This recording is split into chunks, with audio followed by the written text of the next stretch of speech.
Good morning. It is great to be here. I have a lot of friends here, as far as I know. And I am with Holiness Pilgrim Mission and with Evangelistic Faith Mission. We recently moved to Bedford, got a place out in the country, and our house is kind of up on a slope.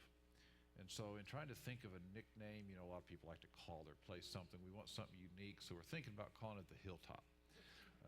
As long as there's not any other place that's using that same name, I don't know. But it is great to be here and to talk about what God is doing in some faraway places.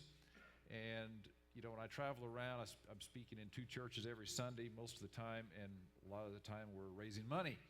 Well, here I'm not so much to raise money, although we'll take whatever comes along. But as I've said in the past, I'm not after your money, I'm after your life. And in a Bible college setting, I like to talk a little bit about mission philosophy, why we do what we do, with some stories and examples of that. And then also to really emphasize the fact that there is a world of opportunity available for those that prepare. For those that prepare. Opportunity is knocking. Some people are always waiting for opportunity to knock, but they're not behind the door where opportunity is going to knock. It's already knocking for those who are prepared. And I hope that you pick that up some through what we talk about today. I want to talk about some specific fields where we are working, but I'm not here just to talk about what we're doing. I want to get across some principles of how and why we do what we do. In Ukraine, interesting country. How many here have been to Ukraine? I know some have. All right, wow, several hands. Interesting place. This is the city of Kyiv. They are at war right now. Not in Kyiv, thankfully, but in the eastern region, and these are a couple young men that have died in that conflict. And we almost had an adventure when I was there a few weeks ago, traveling with Paul Gray. We got lost, and we were dependent on our driver and a guide to find our way, and we were just sitting back enjoying the ride and reading and talking until we realized that we had been stopped by a herd of cows crossing the road. And we thought, this is really a little country road. This doesn't seem like a main highway between cities, And so they got out and asked a passing driver where we were and found out that we were 4 miles from the war zone and still going that direction. And so we turned around. We still didn't know where we were or how to get there, but we knew one direction we didn't want to go. Ukraine is mostly pro-American. They like Americans, but that would not apply to the rebel zone. They have Russian assistance, and that would not have been a good place to be. People were killed there actually the next day in the war zone. But nobody knows for sure how that is going to come out. And you've seen some of the signs of Orthodox religion, very formal religion, where you pray to the bones of saints or to their pictures or their statues. But there are evangelical churches alive and well in Ukraine. This is one of ours at Kenyazichi, where Brother Roman pastors. We have a place down in Nova Odessa where Brother Andre pastors. And then another Andre, Dotsenko. We call him a missionary even though he is a Ukrainian and he's still in Ukraine. Can you call somebody a missionary if they're still in their home country? Well, the reason we call him a missionary is that he is ministering in an unreached area, a town called Crimea, 30,000 people, and surrounded by many villages that have no churches at all, and almost no churches in Crimea. No gospel-preaching churches. I'm not just talking Wesleyan. I'm talking about Baptist, Pentecostal. They're not there in that area. It is an unreached area. So he is there to be a missionary.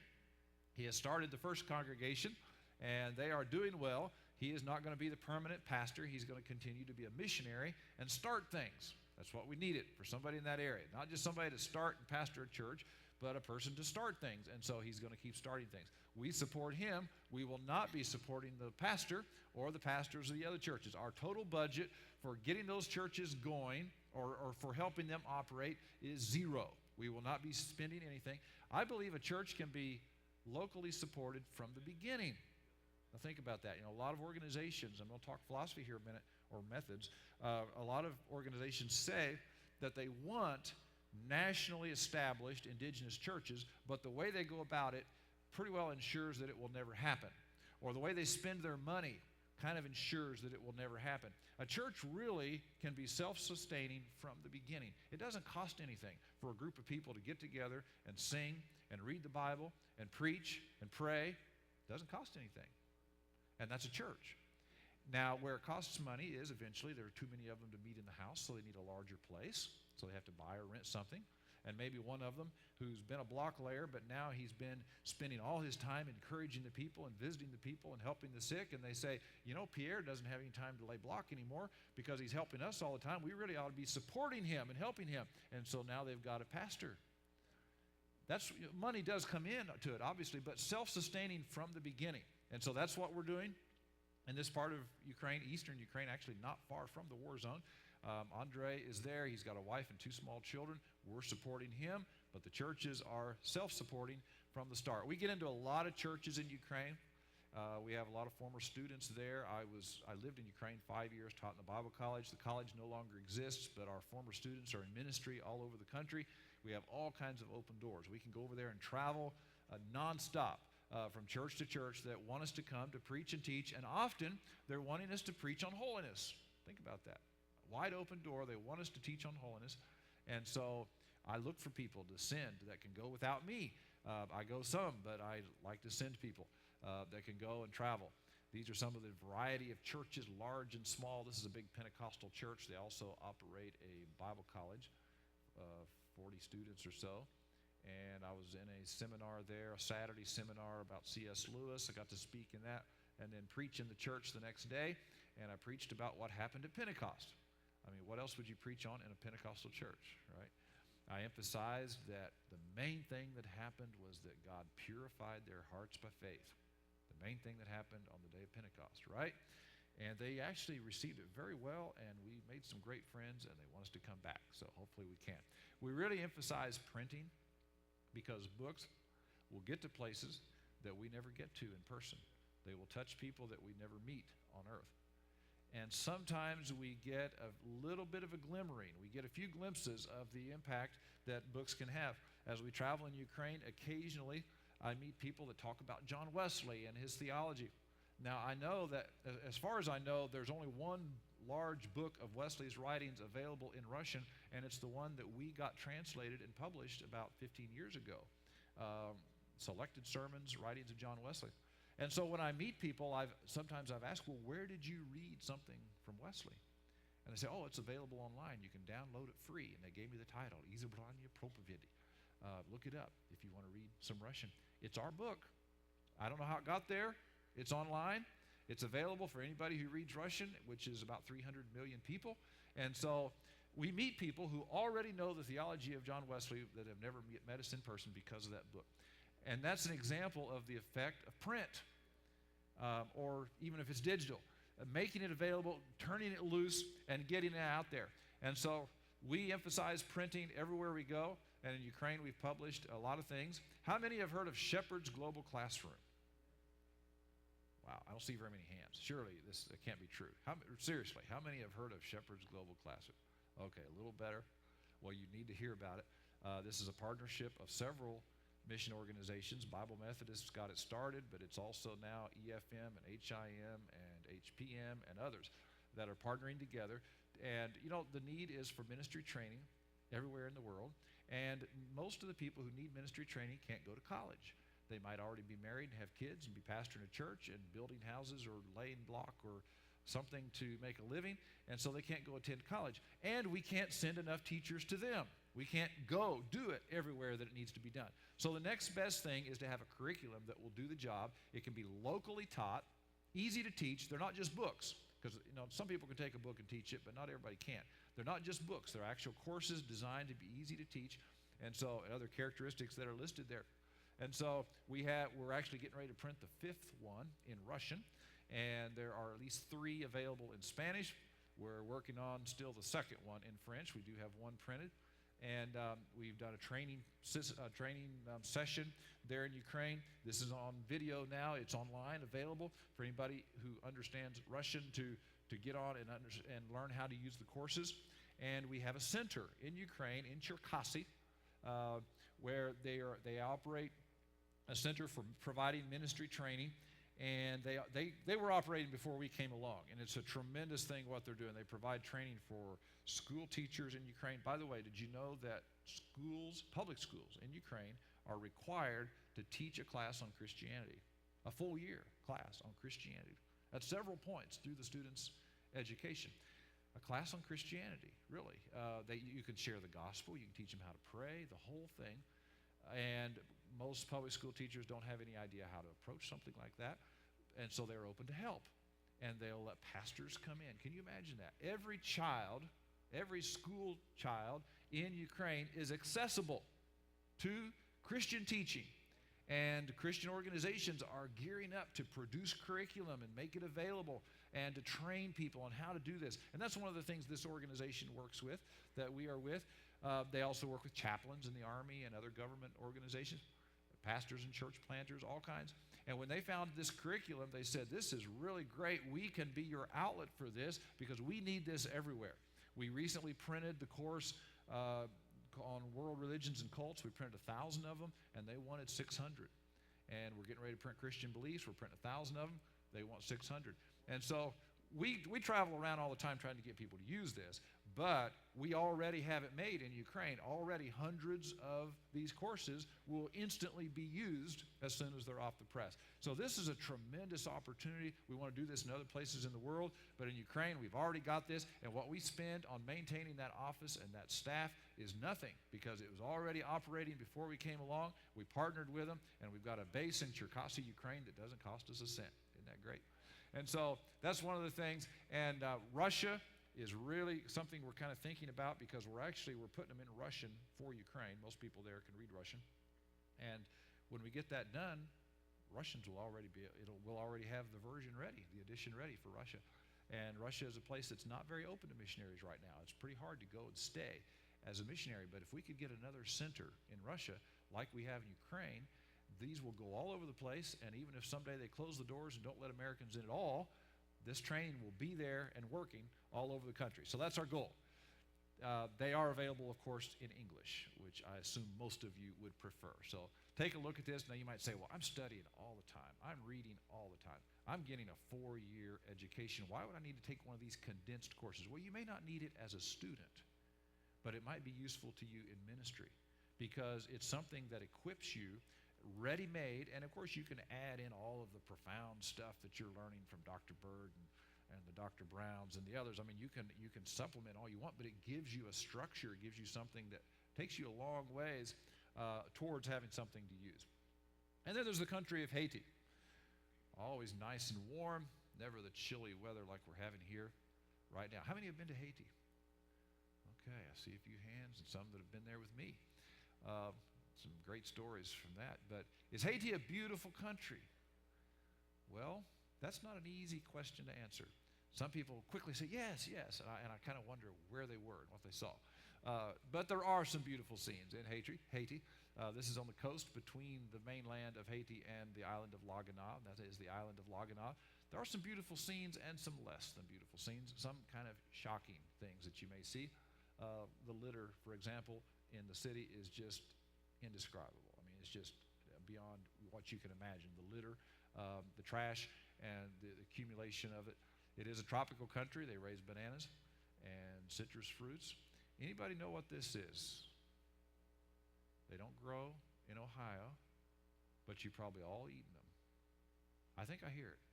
Somebody saying it? Well, I think I'm hearing two different words. Is somebody saying coffee? It's not coffee. Did somebody say almonds? I thought maybe somebody said almonds. All right, they are almonds. Imagine living in a place where you can raise almonds and coffee and chocolate in your backyard. Wouldn't that be great? Don't you wish you could do that? Now, it's not like picking a Hershey bar, off of the tree. It takes some processing, but still, chocolate and almonds and coffee in your backyard. And coconuts are a common snack. They like it with mostly liquid. Chop a hole in it and drink it right out of the shelf. They like religious names in everything. This is the Return of Christ Bakery. And in the past, I've probably mentioned to you the Heirs of Christ Auto Parts and the Jehovah Bar and Grill. There's the Angel Gabriel Pawn Shop, the Son of God Lottery, the Divine Father Lottery. These are all over town. These are not rare. These are all over town. They like religious terms in their business names. Even if they're kind of connecting it to something that God might not endorse. little church out in Cajako. Let me tell you a little story about this. Voodoo is common in this country. Now, this is actually over the border into the Dominican Republic, but there are about 1 million Haitians over there too. And some of our people went out into the village and evangelized, and they got a bunch of people saved, and they started this little church. And they met a man, a witch doctor named Lewis, and he had practiced voodoo for a while. His wife was very sick, and Lewis had not been able to help her. But the pastor prayed for her, and she was healed. And Lewis was astounded by that, by the power of God. And he said, wow, if God would deliver me from the spirits that control my life, I'd be a Christian. And he got saved. I was in this little church on Easter Sunday this past year and preached there, and we had some seekers. And it was so interesting as we walked into the little village. We were with the pastor, and it reminded me of when I was pastoring in Indianapolis, because he's going around knocking on the doors and reminding everybody, hey, it's Sunday, you come to church, get ready to start, and just kind of going through the village and helping gather them in. And that's what we used to do. But this is Lewis. This is Pastor Lewis, the former witch doctor, who now pastors the church in the little village of Cajako. Imagine the testimony he must have among the people who have known him for such a long time. God can deliver. Haiti is known for its poverty, and it makes it a place where mission philosophy can really be put to the test. The whole idea of having self-sustaining churches, ministries that are nationally run and funded, all of that, and a plan that will work in Haiti will work anywhere. I can tell you that. Haiti is known for its poverty. It is considered the poorest country on this side of the world. Many of the things we take for granted are not available in Haiti. People that rarely have enough to eat and have to buy their water as well. Lack of medical care, lack of education. There are not schools in all places. Any basic need that you could think of is at risk for much of the population of Haiti. So you really have to have a strategy. Where do you start?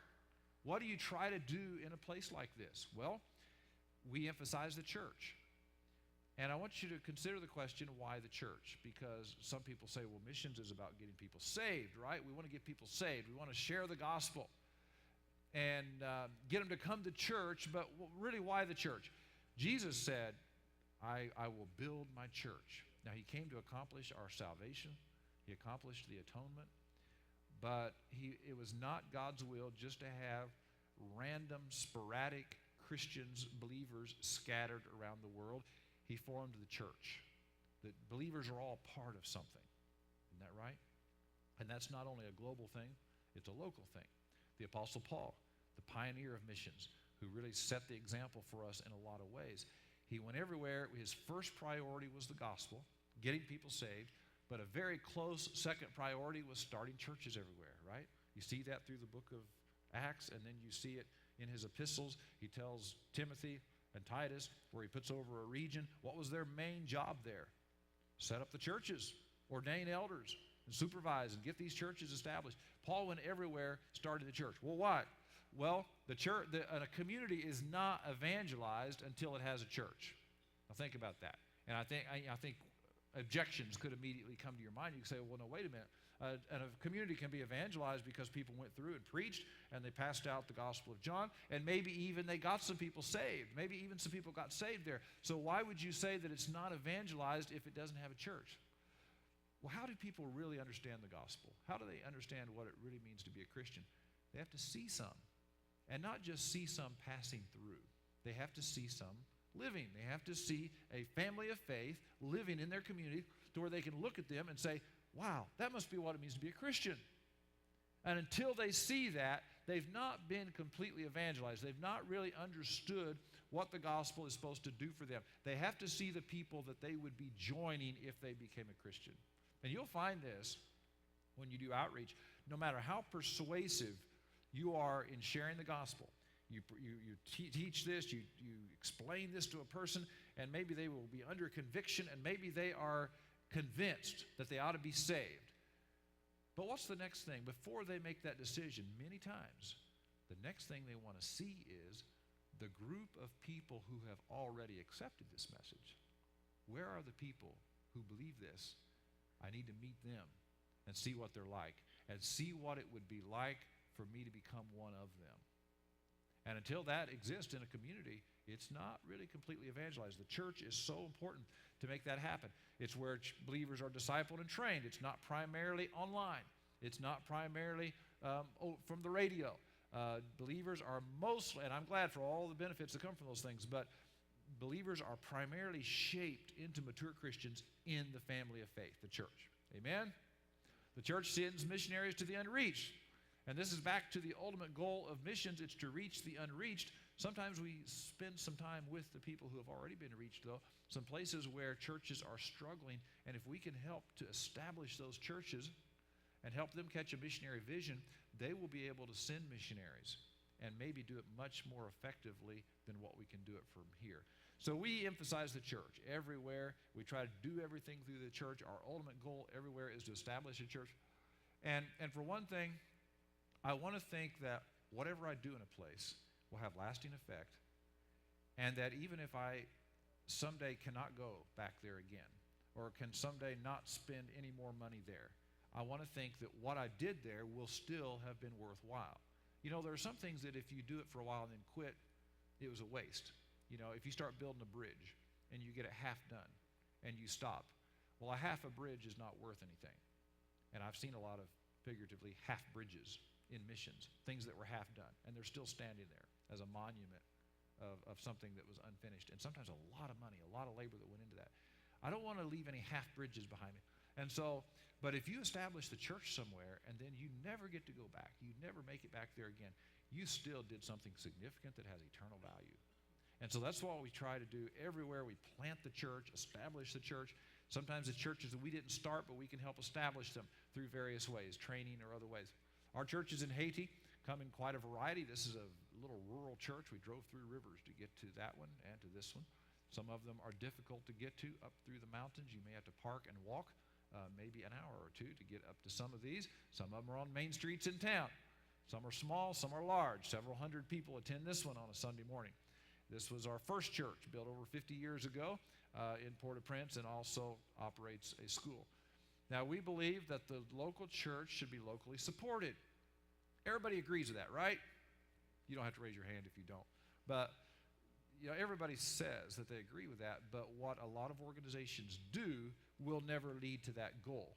And the way we spend our money often will not get us to that goal. We have a bunch of churches in Haiti, over 50. We have several churches in the Dominican Republic. What we are spending to keep those churches open is nothing. Our monthly budget for keeping churches open in the poorest country on this side of the world is zero. Now, we spend money, but we want to help them in a way that makes them stronger instead of weaker. And so let me give you some examples of that. There are all kinds of ways, and they do cost money, but you can do things to help a church become stronger and keep your monthly budget for that church at zero. This is the property at Pinzon. We bought this about 3 years ago, and a building. By the way, this is a church pew. No matter how long chapel gets or your classes get, you probably don't have padded seats in all those classrooms, I don't know. But if you were sitting on one of these, you'd probably want to get up and testify or something, wouldn't you? But that was a church pew, but it's probably gone now. This building is going up, and it is a little fuzzy, but that's the only picture I have. I'm going to be there next week and get some better ones. But that building is going up at Pinzon, little place way out in the country. It is a self-sustaining church, but we're helping to build their building. This place we bought a couple years ago, and since then, now that they are not paying rent, they have added on to it. The place where you see where the concrete kind of changes there, that's new. They added that on. They bought their own PA system. They support their local ministry.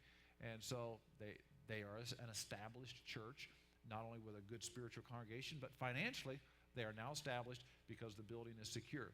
This one, we helped buy the property beside it. They already owned the property that the structure is on, and they built this mostly from their own money.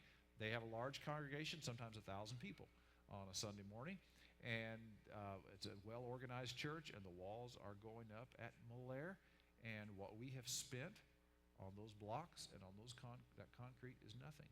Now, we've invested there. We bought property. We've helped them. We've given them a boost. We helped build the wall across the front. But they are building this place by themselves. Think about that. And so a little bit of a help. And so we want to help in a way that gives them a boost, but keeps the responsibility local. That's the way we think it ought to be. We like the model of the little red hen. How many of you have seen our book, Help from the Little Red Hen? Okay, see a few hands. I think I had it last time I was here and made that available. What did she do? The little red hen, she offered opportunities. She said, who will help me plant? Who will help me harvest? And if they had responded to that, they would have shared in the production. Now, the opportunity to change your situation is the best thing that you can give to a person in poverty.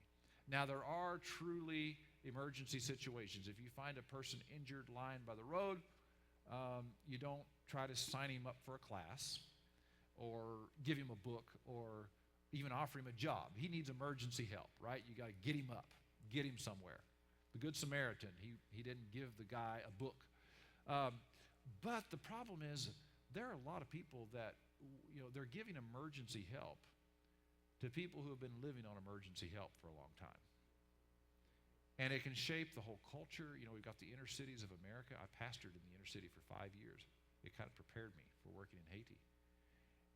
When I got to Haiti, it's like, wow, America has done this too. We've created a vast inner city down here. And there are differences. For example, there are many people who are ready to work that don't have the opportunity. That's less the case in the inner city of America. But our giving sometimes creates that. And we come to people and say, oh, wow, they're hungry. They need food. Well, yeah, but they needed food yesterday, and they needed food last week, and they're going to need food again tomorrow. How long do we keep giving them food? What they need is a means of food production, right? So thinking infrastructure, thinking change of their circumstance. And some people respond to that, some people don't. Some people still just want a handout, but you go past them. You look for the people who can, when you ask them the question, what can I do for you that would help change your situation? That's a good question to ask, right? What could we do for you that would help change your situation? And really, you shouldn't do much until you have an answer to that question. You don't want to just feed them another day. Now, I know, again, there are emergency situations, but most of the time, these emergencies have been going on for a long, long time. And so what they need is a change of situation. So we try to follow that in everything we do. Can't do it for every dollar we spend, but as much as possible, we try to do it that way. Motorcycles are a project that they change somebody's situation. They can maintain a motorcycle. They can keep it going. And if you're a pastor out in a rural area where everything you go to do, you have to walk 2 hours before you can do it, a motorcycle makes a huge difference. They also can make money with them. They run motorcycles as businesses, and most of the pastors are having to make some of their own support. So that helps them to be able to do that. So it really changes life for a pastor and his family, and really for the church to have a motorcycle. And we can buy one for about $1,200. And so that's one of our projects. It makes a big difference, strengthens the local church. A well drilling machine, we got it down there. Got trainers down there to train some guys on how to do it, and they have drilled their first well. And so that gives them something to work with. It's going to make money. It's going to provide a needed service, and it's going to help build what we have going on. This is a lady that she's homeless. She has a family, husband and several children. They live in the upstairs of one of our buildings down there. They've lived there ever since the earthquake, which was several years ago. And when I first found out about this, I said, well, what's the plan? What's going to change their situation, get them into a place of their own? Well, there was no plan. And that's always bad if there's not even a plan. And so some time went by. We did have a mobile clinic there one time. We went and set up for a week. When I arrived, the place was still full of debris and needed to be cleaned out. And so us and the nurses and the doctor that were there, we were working hard. Chelsea Plumley, is she here today? She's not here today. She was in that group. Chelsea was there, and some others from another area. And so we were just working hard because this place we were supposed to open, in about half an hour, and we weren't ready to open. And so I went out looking for help, and I thought, okay, there are people living upstairs, and they're living there for free, so they ought to be available to help, right? And I went up, and she was the only one I found. And I said, hey, we really need help. We got to clear out stuff down there. Can you come down and help? And she did. She came down and worked hard all morning, never asked for anything. And for those of you who've been to Haiti, that's a remarkable thing. She never asked for anything. And so we did help her out in some ways. And the pastor came to me just a few days ago. And he said, Sister Ramey wanted me to tell you about a need she has. And he said, by the way, she and her husband, they work hard for the church. They help the church every way they can. They're always available. And she has started taking a course of study to become a chef so that she could get a job in a restaurant. It's a 3-year program, so quite a hefty program. I think he said in the 2nd year. Can't remember that for sure. She already got into the middle of the year, paid her own way somehow, but she needed $100 to finish the year. I'll tell you what struck me was, where would $100 be better spent than to help Sister Ramey finish that course? Okay, look at the characteristics here. Christian people who are doing everything they can for the church, they're helping, and they're not asking for something to get them through another month. They're asking for something to change their future. Well, needless to say, we were happy to give that. And things like that. Helped a couple young men who had gone through training to become tailors. We helped them buy the machines to start working. And so things like that, that's a lot better than supporting them, right? We have some young men that grew up in the orphanage. We had 10. One of them was shot and killed by a gang. He got too close in friendship to one of the gangs, and another gang killed him and burned him on the street. Drew Yard's a bad area, and people get killed there every once in a while. We have 9 young men that we are trying to help get started in an occupation. It's not an easy thing in Haiti. You know, we take opportunity so much for granted. We think that anybody who studies and works hard and doesn't get a criminal record can go and get a job, right? And that it's somewhat that way in the States. It's not that way everywhere. There are places where opportunity is pretty much closed to the people at the lowest level. Because if you're working hard to make maybe $2 a day, that just buys your food, barely buys your food. It doesn't buy anything else. You've got to find somebody that lets you live there free and help you out with other things. And so you're living on $2 a day. How are you going to pay for training to get a job? And you can't get a good job unless you have training. And so we talked to these young men, and they were most of them, we helped them through the last year of high school, and then they were ready to get something. And some of them wanted something like to run a backhoe or to get a commercial truck driver's license or something like that. 5 of them chose something like that, and we have covered all that. Some of them are in their training right now. And then 4 of them wanted to go to the university.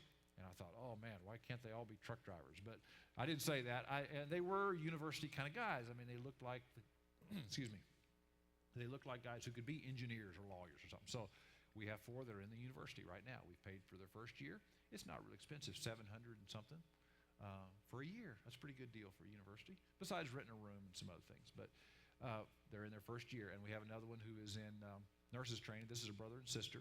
She's in nurses training, her 3rd year. And she's another one that's homeless.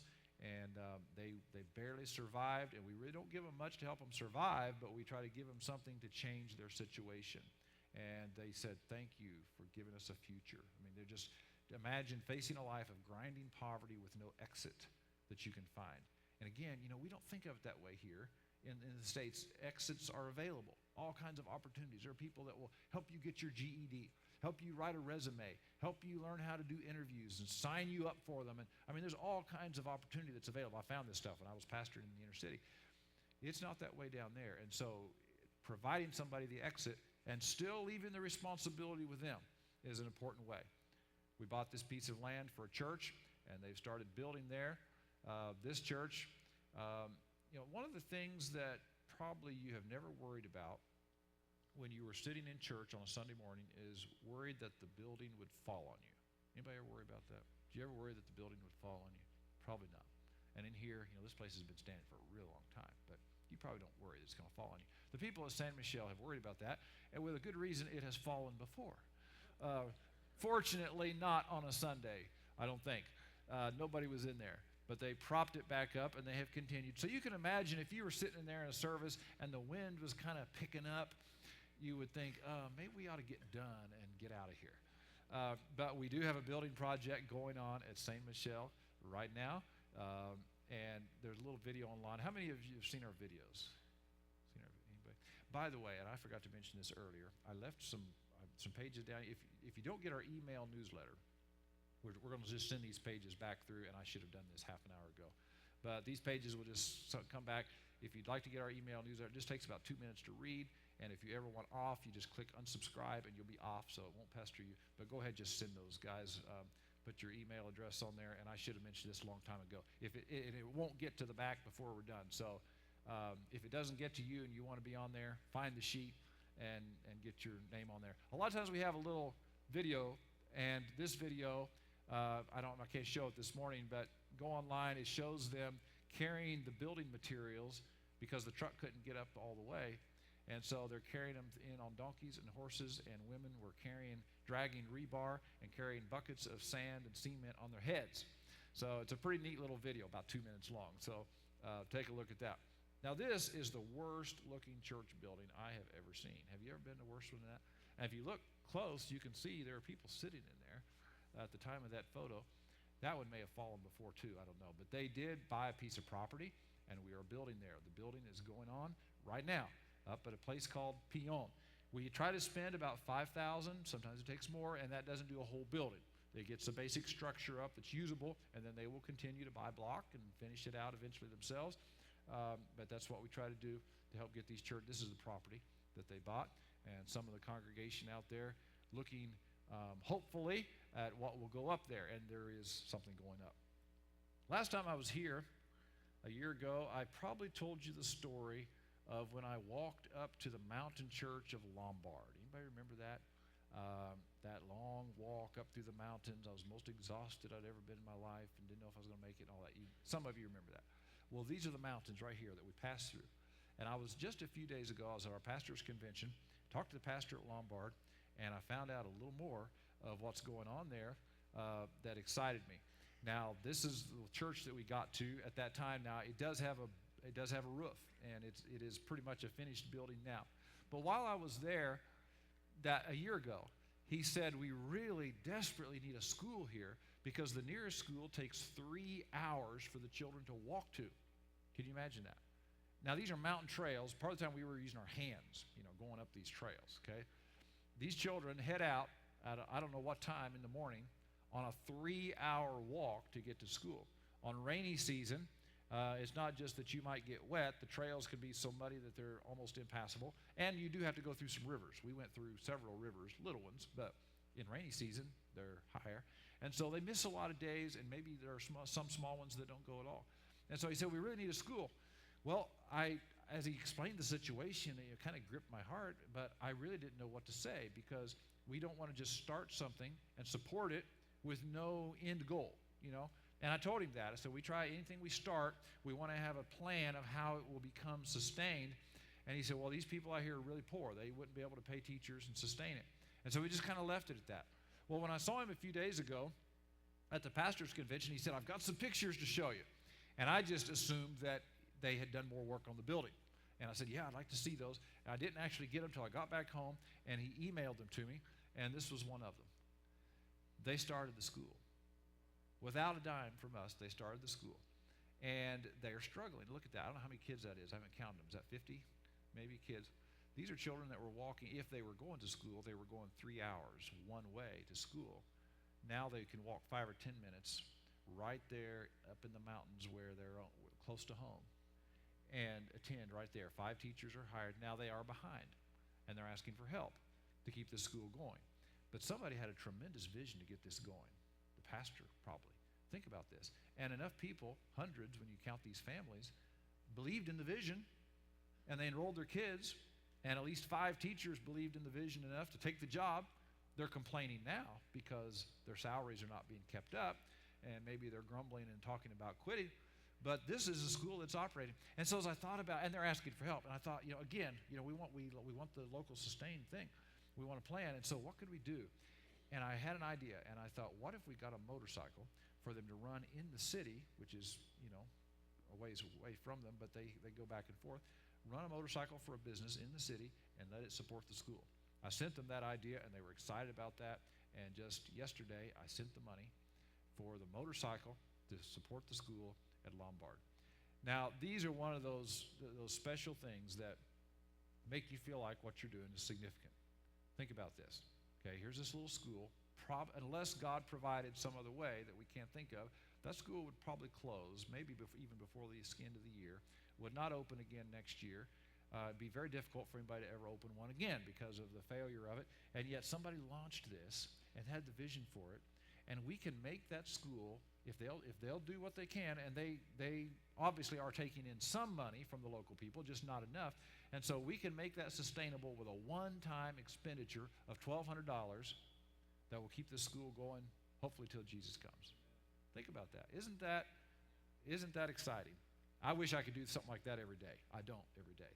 But that was one of those wonderful opportunities. A place in the Dominican Republic that we are hoping to buy in June when I go down. We've raised about half of the money. They're renting in this place. They don't have the whole building. They need the whole building, and it is for sale. And so those are in the Dominican Republic. We're trying to buy the places. It's nice if we can just buy a piece of property and let them gradually build. But not always is that available. Sometimes if you're going to buy anything, it's got to be a building because everything's built up. And so about $30,000 is about what it's going to cost. And actually, when I'm down next week, we're going to be buying one. And then we hope to buy this one in June. Now, that's a lot of money. That kind of money doesn't come in every day. But we pray for it. We spread the news. We promote it. And God provides. And we're building a strong work in the Dominican Republic. And again, every church that we have there is self-sustaining. These are some of the books that we make available. We don't really put a price on these. Just ask for one. I don't know if I have any with me today, but I can send you one. And then these are some of the needs. But when I go around to churches, they take offerings and they contribute towards that. I'm not looking for that so much today, although, again, I don't turn it down. But what I want you to see is that there is a world of opportunity for the person who prepares. And preparation is really important. You know, the idea of willing hands, I mean, that's really great, willing hands, but we can hire willing hands for about $5 or $10 a day in a lot of parts of the world. We don't just need willing hands. We need some heads with something in them. And, of course, fervency in the heart is important. Otherwise, you probably won't be interested in going anyway. But if you've got the fervency in the heart and you've got the willing hands, then take some time to also prepare the head and develop some skills and have something to offer. There are still places in the world where we need pioneer missionaries who can just do everything and go in there, share the gospel, and start a church. But there are a lot of parts of the world that's not what we need so much. I don't need an American to come down and pastor in Haiti. We've got pastors. I don't need an American to go pastor in Ukraine. We've got pastors. But we do need people for lots of other roles. But it all takes preparation. And there are great opportunities available. Take that time to work. And Bible college professors, if we were going to take an offering, you guys would all pitch in right now, wouldn't you? I'm making your job important, but it really is. And I worked in Bible colleges for many years, and I've seen the young people who said, man, the world is dying and going to hell. What are we doing sitting here for 4 years? We need to get out there and win them. Well, first of all, you don't have to wait until you're done to start winning them. But if you want to be effective in a life of ministry, you better take the time to prepare. Because the person who won't bother to study for a test probably won't bother to do much sermon preparation either. You know, if you can't read a book now, you probably won't read a book then. So take the time to prepare, have something in your head, develop some skills, have some things to teach, and develop that, and God will use it. Little as much if God is in it, but sometimes we don't give him much to be in. Sometimes we don't give him much to bless, you know. Well, let's give him as much as we can to bless. Amen. It is a privilege to share with you today, and hope that I've given you some things to think about, and I hope to meet you again someday in various aspects of the harvest.